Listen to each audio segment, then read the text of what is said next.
Thank you, Madam Chairman, and Acting Secretary Wolf. Thank you for being here. I would like to just pick up a little bit on the coronavirus because we did have a briefing this morning. And I would like to urge the department and the other officials within the government to have some open briefings. I didn't hear anything this morning that I haven't read in the newspaper. And I think it would be very helpful to the American public to have a better sense of what's going on with this issue. And also to try and post some information that could answer questions for the public. I've met with some constituents after that briefing, and that's one of the things that I heard from them is that they don't have the information that they would like to have to share with their employees and to try and do what's right in response to this medical emergency. I would now like to go to border security and the devastating opioid epidemic. New Hampshire, like West Virginia, has been very hard hit.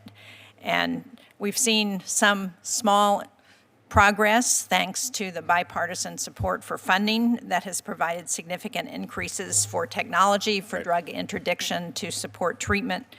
But I'm concerned that what we need to do to interdict fentanyl and other drugs is more than just build a wall. I think there are more effective ways to address that interdiction. And so I wonder if you can discuss the department's progress in deploying additional chemical screening devices to detect fentanyl. It was required under the Interdict Act, and also to obtain the advanced data on international mail shipments that were required by the STOP Act. Can you tell us where we are? So the department's efforts, again, to address the opioid crisis, we are multifaceted from CBP on the interdiction side, and we've talked a little bit about the NII and other technology that we have out there. We're continuing to work with the Postal Service to target shipments and then looking at technology that will screen those shipments as well. Of course, ICE, Homeland Security Investigations, certainly has a role here in investigating these seizures. Every time we make a seizure, we turn those over to investigators. They'll investigate, and of course, DOJ will help us prosecute those as well. And of course, S&T, we continue to have money. I believe we had money in FY20, about $8 million, similar request for FY21 to further enhance the technology that we have out there so that they can find smaller and smaller amounts of fentanyl and opioids and the like across the spectrum. And when do you expect both of those, the full implementation to address what's in those laws, to be completed? That's a good question. Let me take that one. We do have a timeline. I don't have the exact date on full implementation of all of those efforts, but I'm sure CBP certainly does, who is the lead component that's working this. And are we doing any cost-effective analysis to see what makes more sense in terms of stopping drugs from coming into the United States? Is it a wall, or is it these kinds of interdiction efforts that use technology? I will just ask you to also share that when you respond. Absolutely. I mean, from a holistic view, it's all of the above.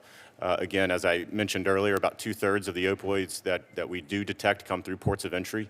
And again, that's whether that's an airport of entry or a land port of entry.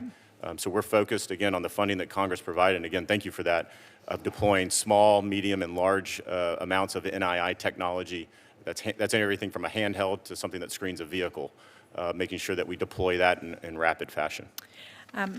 I would like to switch topics now to the H-2B visa program, because that's been a critical program to help small businesses in New Hampshire, particularly those who employ seasonal workers, our tourism industry, our lodging and restaurant industry, landscapers.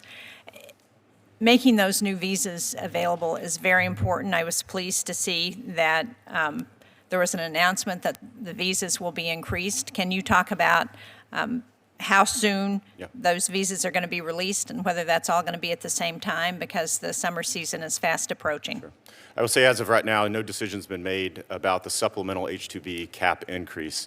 I, again, would urge Congress, you are in the best position to identify how many visas that program needs. For the 4th year in a row, the department's been given that duty to coordinate with the Secretary of Labor. We've been doing that.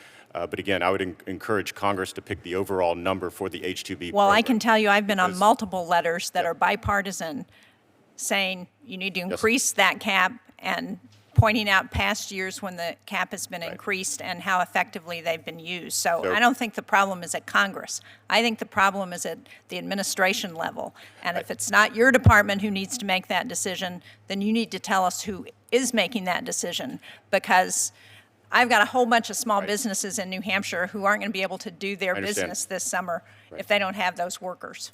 The reason I say it's better fit for Congress to decide this, I believe it gives industry a predictability. They'll know each and every year how many visas they have to work with, and will plan their business accordingly. Every time you give it to the department, we'll continue to do our work, and I'll outline what we've done thus far. It takes time to make that decision, and then of course we have to publish a rulemaking to do that. So it continues to increase the time before the visas get out there. I will say I've talked with Secretary Scalia of the Department of Labor 6 times over the past 3 or 4 weeks, coming up with a solution, coming up with a proposal. We hope to announce that very shortly, and we'll continue to push that decision. What I will say, it's not only a number, but it's also looking at the fraud and the abuse in the program, which the Department of Homeland Security is certainly concerned about. So if we do reach out and increase, you'll also see a number of provisions there that get to that waste, abuse, and the fraud that I believe members of Congress on a bipartisan basis have expressed concern with as well. But I share your sense of urgency, Senator. I just want to make that clear. I'm pushing as quickly as we can to make a decision, and then hopefully announce that decision before any rulemaking is finalized, so that the industry knows how many visas to work with and can, again, plan their businesses accordingly.